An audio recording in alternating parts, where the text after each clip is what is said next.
Beaucoup de députés de l'Est, même les ministres, ça a la question de guerre, un fonds de commerce. Christophe Mbosso, c'est un homme d'État. Un homme d'État, avec la TV, qui n'a pas de prince est incliné aux groupes armés. Christophe Mbosso, c'est-à-dire qu'il a des canaux de communication. Ce qui a exhorté les députés par rapport à l'information en possession et qu'il a des députés qui sont impliqués d'une manière ou d'une autre dans les groupes armés, il a des canaux, il va écrire au procureur général près la Cour de cassation, il va écrire au président de la République, il va écrire dans l'auditeur militaire, il va lancer des recherches pour que Luka établir des preuves pour procéder à l'arrestation. Bon nombre de députés, on a un député qui aujourd'hui allait dans la prison de Kamwanga Chouchou. C'était des services, qu'il a été impliqué. Donc ne vous attendez pas que Mbosso, qui est un homme d'État, ait crié qu'il n'a tué impliqué dans les groupes armés. Non, ça ce sont les hommes politiques qui peuvent le faire. Mbosso a 81 ans. Le président de l'Assemblée nationale du Cameroun a 96 ans. À côté, on a depuis 2012, il a pour une expérience. À l'Assemblée nationale, on ne met pas n'importe qui. Les jeunes marchent plus vite, mais les vieux connaissent le chemin. Mbosso doit rester parce que Azali. Mbosso doit rester. Oui, on doit renouveler la classe politique, mais il faut que les vieux aient la valeur, la sagesse, l'intelligence, la valeur. Mais depuis l'Assemblée nationale, le quota, on a président de l'Assemblée, c'est là qu'on va cerquer. Tout administratif depuis Mbosso Azali.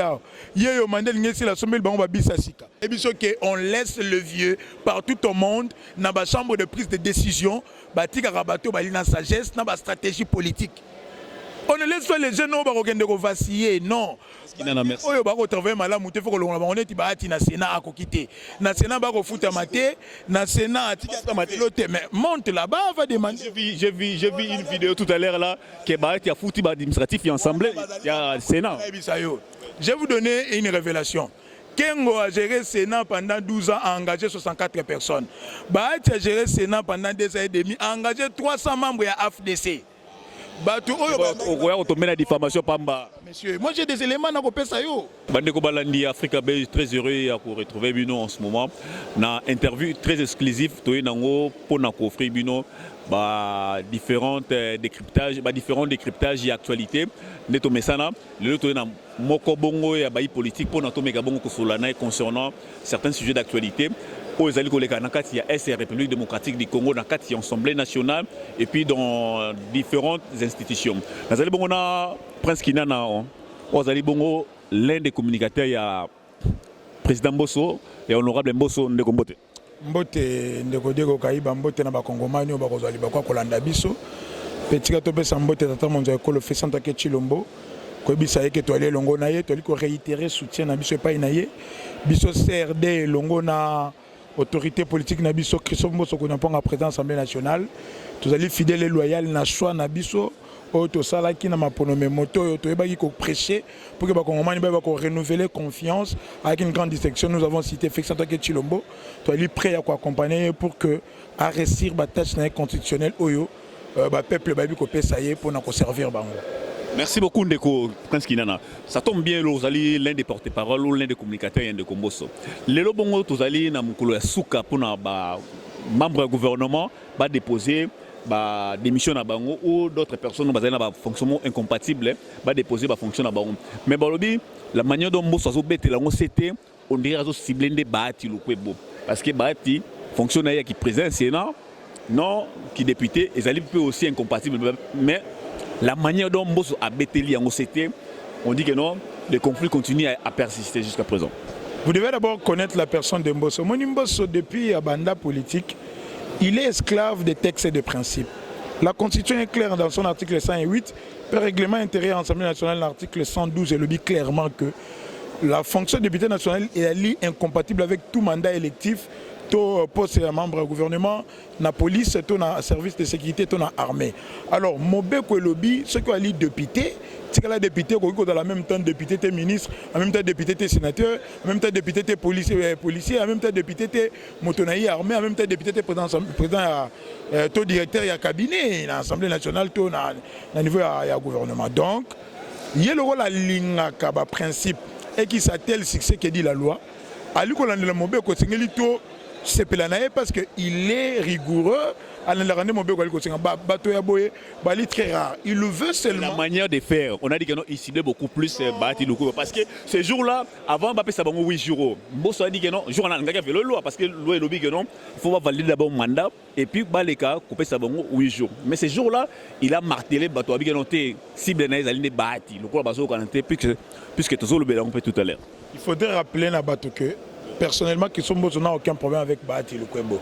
Ceux qui battent les lois, autant à Bahati politicien en beaucoup, c'est parce que Mbosso Simba et le rôle à moi, la Moukena, le Boko, mais métier pas Mobutu. C'est faux, c'est faux. C'est lors de la conférence souveraine, Bahati était dans la société civile Sosiko. Badarana Bazakari, Baba, sur la petit naïe, Banocha Makelele. Alors, vu qu'il faisait. C'est un ancien rebelle, c'est un ancien rebelle. Il faut apprendre l'histoire. Mbosso n'a jamais tenu les armes.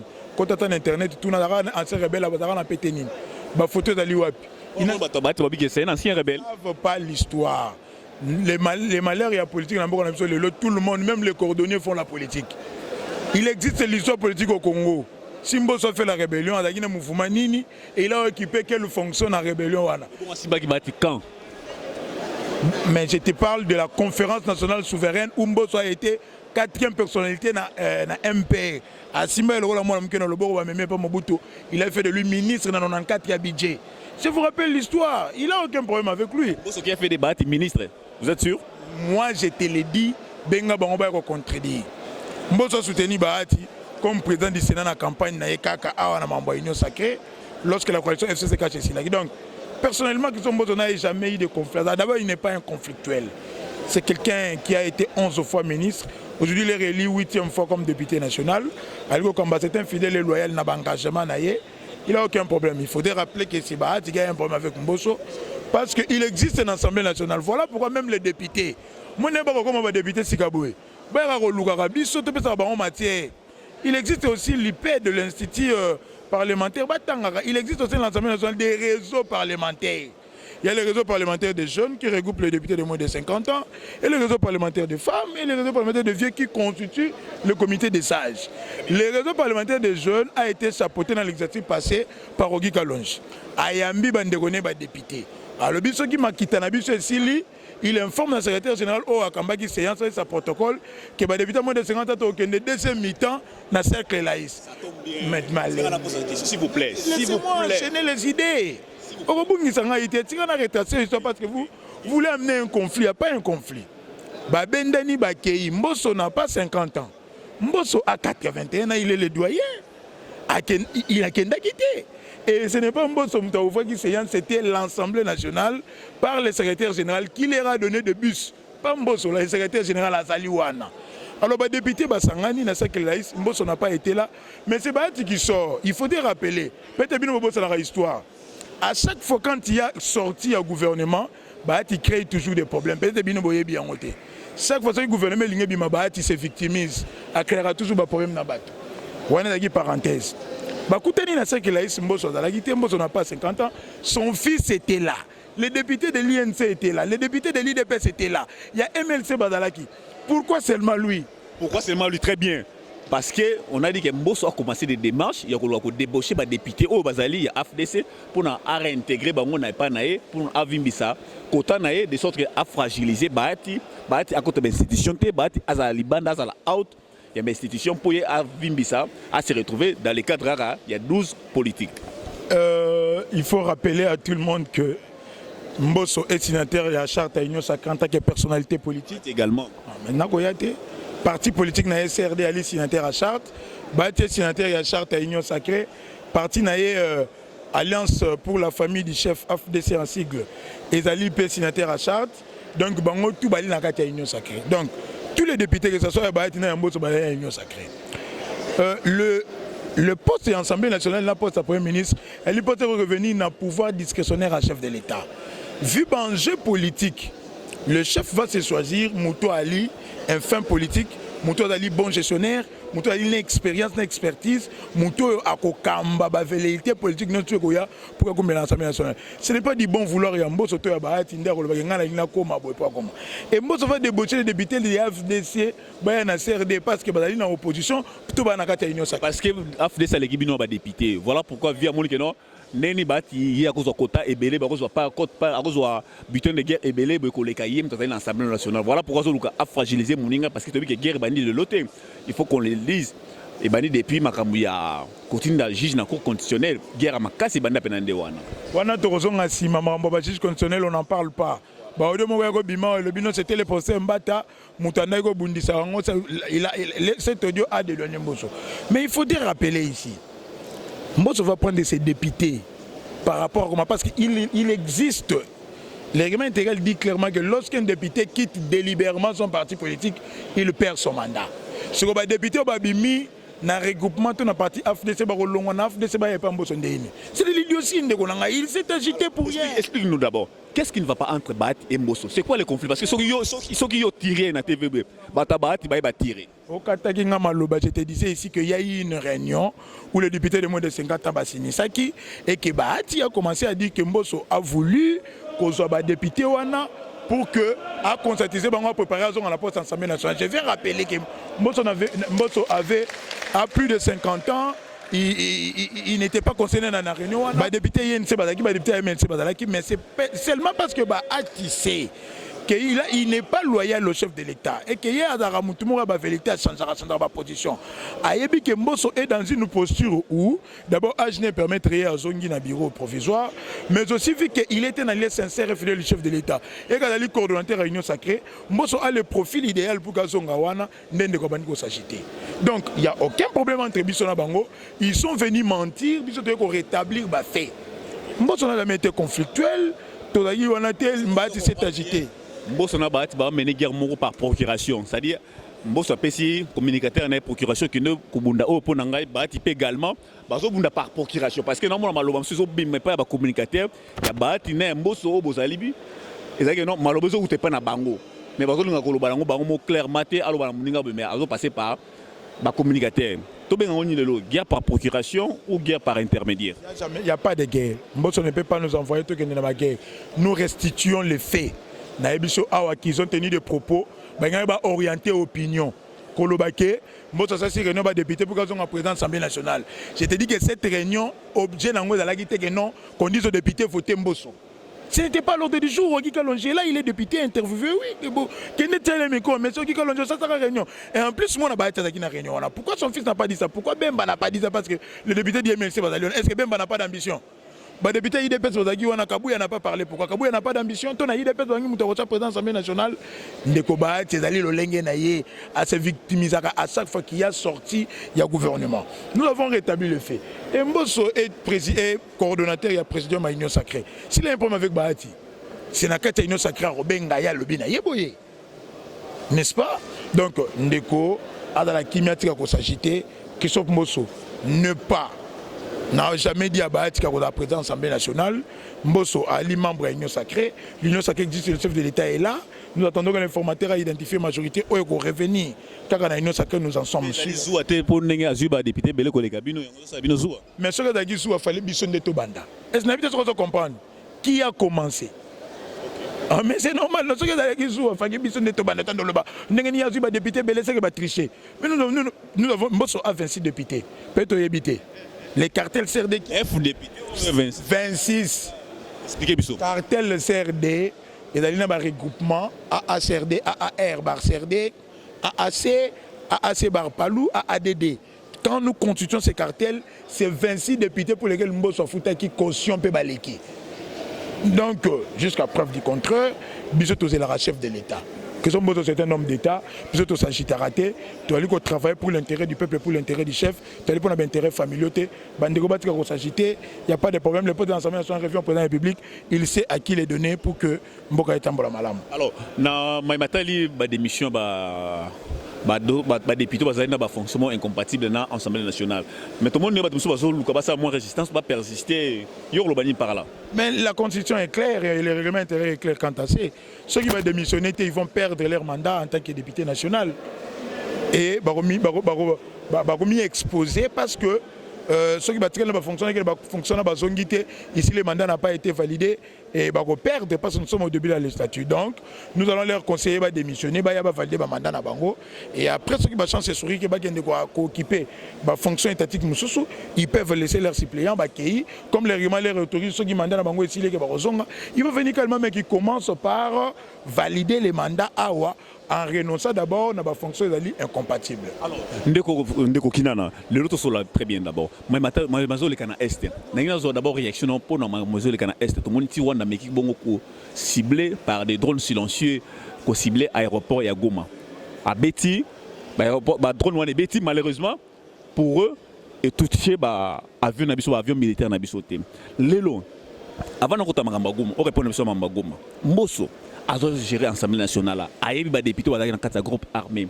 Il y quitter les groupes armés. Mais comment ils n'arrivent pas à les dénoncer haut et fort ou à transmettre leur nom dans le niveau de la justice pour la base à la punir? Parce que tous ceux qui sont implicitement impliqués dans la matière de guerre, il faut condamner. Tout le monde a levé un moratoire, il y a trahison dans l'armée.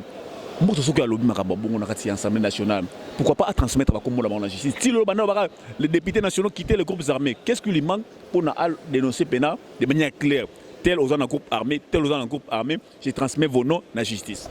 Il faudrait qu'on rappelle que la guerre à Est et occupe par le contour géopolitique mondial, mais aussi résultante, il y a un conflit interethnique. Beaucoup de députés de l'Est, même les ministres, ça la question de guerre, un fonds de commerce. C'est un homme d'État. Un homme d'État, avec la TV, qui n'a est incliné à groupes armés.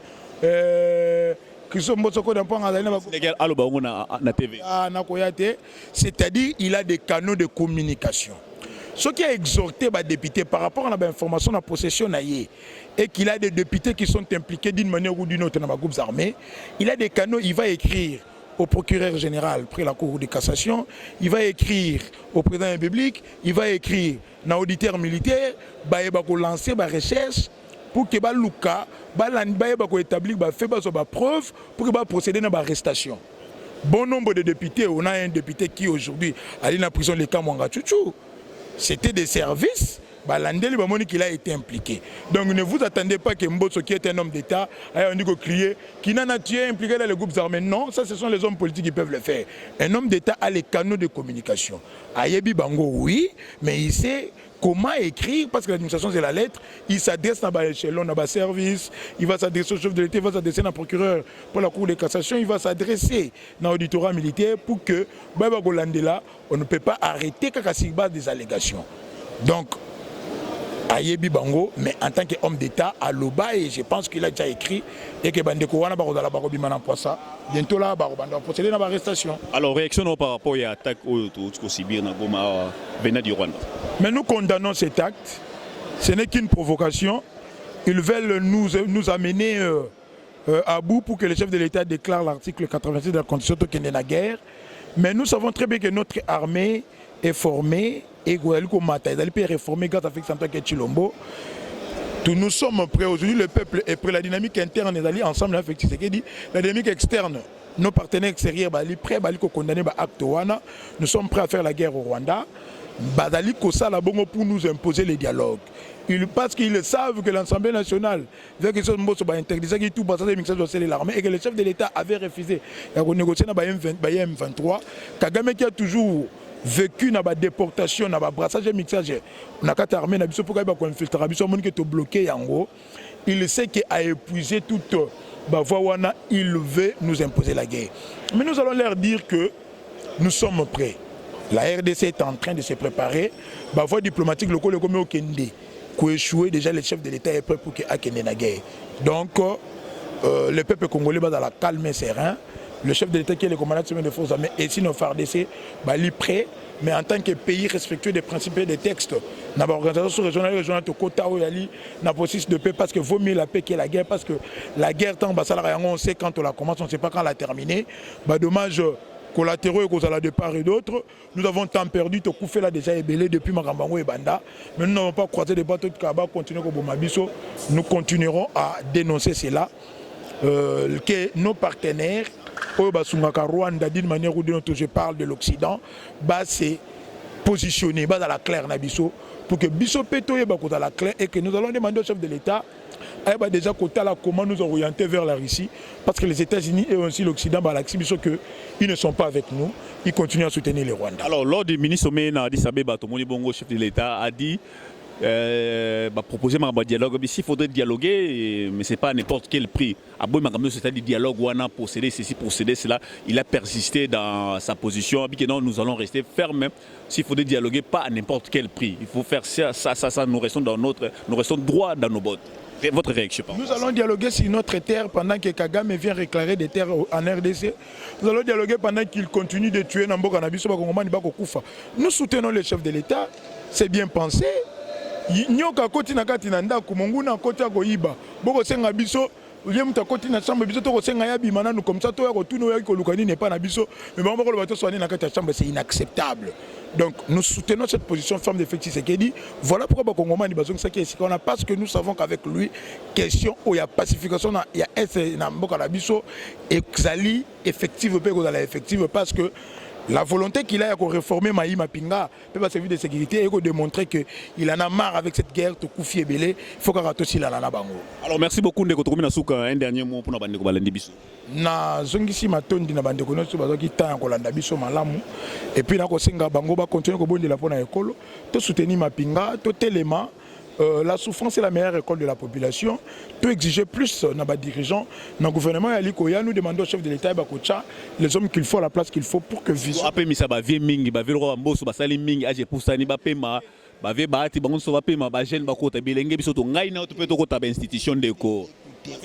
Écoutez, mon journaliste a la mission à coéduquer le peuple.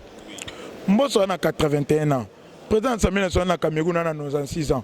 À côté, on a depuis 2012, Batika a pour une expérience. À l'Assemblée nationale, on ne met pas n'importe qui. Les jeunes marchent plus vite, mais les vieux connaissent le chemin. Mbosso doit rester parce que Azali. Mbosso doit rester. Oui, on doit renouveler la classe politique, mais il faut que les vieux aient la valeur, les vieux aient la sagesse, l'intelligence, la valeur. Mais depuis l'Assemblée nationale, le quota, mon président de l'Assemblée, Moussou, c'est là qu'on va cerquer. Tout le temps, tout le administratif, depuis Mbosso Azalia, il y a eu un mandat qui a été bisasika. Si je comprends bien, on a une intention de l'Assemblée nationale, de dénoncer. Le col a géré malam, ce qui chef a le bien zonga. Yoko le bono azali mukolo alongwate, mukolo me akosala malamu. Mukolo azali sage, mukolo azali un fin politique. Namboka oyo ba loi hautement politique et les cas sans que massa sebeta. Je te parle de la loi électorale. Enterrement ya kadima awa et les cas sans que ba trouble salema. Depuis à côté nanda ko administratif ko sepela. Ba député ba keyi de compte financier da kite comme que ne grever té à sali politique. Chaque fin du mois ba excellent bango un quart à salaire na bango. C'est qui tape mission mon suicide pour faire basculer majorité. Quelle est la mission suicidaire? Le Parlement révèle le pouvoir de la République. Le chef de l'État qui a le mandat du peuple ne peut pas travailler s'il n'a pas l'Assemblée nationale avec lui. Vous avez un Parlement qui travaille pour la famille. Chef de l'État, ben député, va rejoindre la population. Pour le une mission suicide, papa quoi. Donc il y a pour que le peuple congolais va souffrir. Vous allez pour que les jeunes travaillent, travailler parce qu'il y a une expérience. Je suis pour que les vieux aient la sagesse, les vieux aient l'intelligence, va continuer à guider la jeunesse. Guider dans l'ombre, guider ailleurs. Pourquoi c'est l'Assemblée nationale? Exemple, il y a Cameroun. Côté Internet, Cameroun n'est pas la RDC. Non, nous sommes en Afrique centrale. Oui, mais Cameroun n'est pas la RDC. Les mêmes coutumes, on laisse le vieux partout au monde, dans la chambre de prise de décision, dans la sagesse, dans la stratégie politique. On ne laisse pas les jeunes vaciller, non. Merci. On est na Sénat à quitter. Na Sénat ba ko futa maté, na Sénat mais monte là-bas va demander. J'ai vu une vidéo tout à l'heure là qui a foutu administratif et ensemble, il y a Sénat. Je vais vous donner une révélation. Kengo a géré le Sénat pendant 12 ans, a engagé 64 personnes. Bahati a géré le Sénat pendant 2 ans et demi, a engagé 300 membres à AFDC. Monsieur, moi j'ai des éléments dans le yo. Vous êtes bâtiste, c'est ton vous allez journaliste, c'est toi les membres AFDC. Non, moi c'est tomber la diffamation. Les gens qui ont accueilli Bahati, ça combien? 300 membres de l'AFDC, côté de l'administration.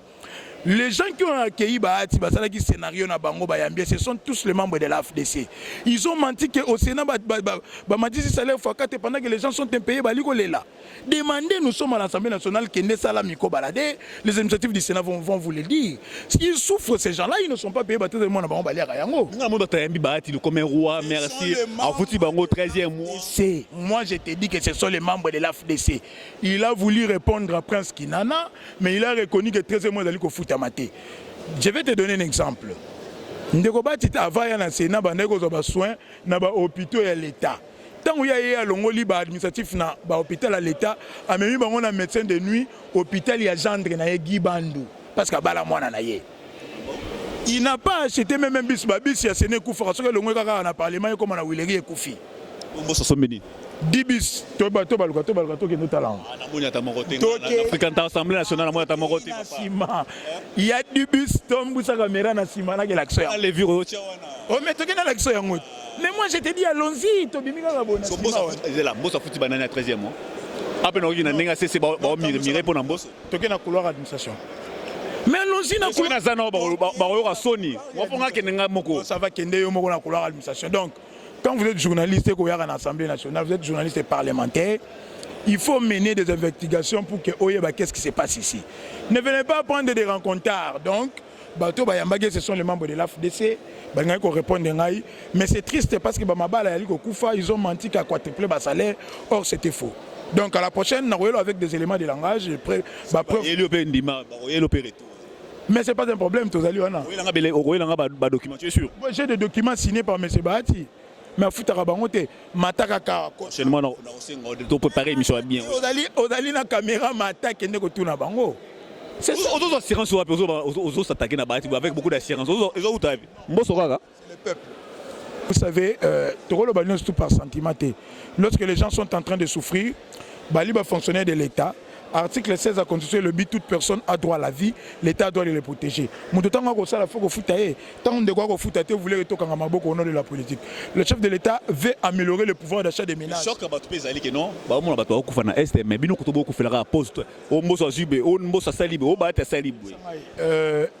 Déjà, pendant qu'on avait attaqué Saké. C'est ça le mal avec l'économie sur la journée te permet de vous n'arrivez pas à retracer les faits. Malentendu et bandit entre AFDC et CRD, soyons sincères et honnêtes. Ne me posez pas de questions. Oh, mais c'est pas toi qui dis que non, non. C'est-à-dire qu'il y a eu une réunion, un député avec ses collègues n'est pas député, Mbosso n'était pas invité à la guité, Mbosso est en Assemblée nationale. On vient répondre, tout retracer, faire on a poste. Est-ce qu'il y a des Mbosso depuis à Banda à réclamer poste? Même sous Kabila, na âge na poids politique à toujours parce que c'est un grand leader sociologique du Grand Bandundu, vice-ministre Boyake. Il est l'unique politicien qui a rappelé à Toche Bougoumès Sarosala. Mbosso ne demande pas de poste. À Toche Bougoumès Sarosala. On a ce dossier, on a les moments Japon qu'il y a un vieux, Mbosso. Il a été élu, il a 83 ans, il a été élu dans l'Équateur. Mais Mbosso soit intervenant pour finir, pour garder poste qui doit être d'âge dans le bureau Assemblée nationale. Je vais vous apprendre que Bana Mbosso est candidat député, mais Seigneur a proclamé qu'il est. Donc, si Mbosso avait une mémise dans Séni, on a aucun fils Mbosso a député national. Je voulais répondre à ta question, mais maintenant, dossier tu me dis que Mbosso a député en 83 ans. Mais Mbosso a député. C'est dichotomique, non. Mais pendant que Mbosso a député, c'est le jour et la nuit. Donc, c'est des supputations. Moi, je t'informe que Mbosso, c'est quelqu'un qui respecte le principe et les lois du pays. Donc, merci beaucoup, Prince Kinana. Ça a été un plaisir d'échanger avec vous. Ce que vous avez tout prochainement, il faut un dossier. Prochainement, il faut un élément. Dans l'Assemblée nationale, qui est dans le couloir et le Sénat, tout administratif. Est-ce que vous foutez le 13e mois? Est-ce que vous avez ses alliés? Est-ce que vous avez une indemnité kilométrique? Est-ce que vous avez des santé dans nos hôpitaux à l'État? Merci beaucoup, Ndeko. Je ne travaille pas de fois. Moi, je n'ai pas d'emploi. Je suis administratif. Vous comparez. Kinana ne travaille pas. Donc il faut demander aux administratifs. Merci beaucoup, on se voit très prochainement. Tout le monde a dit Balasima Wandeko, tu as invité Moussoussou, tout le monde a dit Balasima. Merci.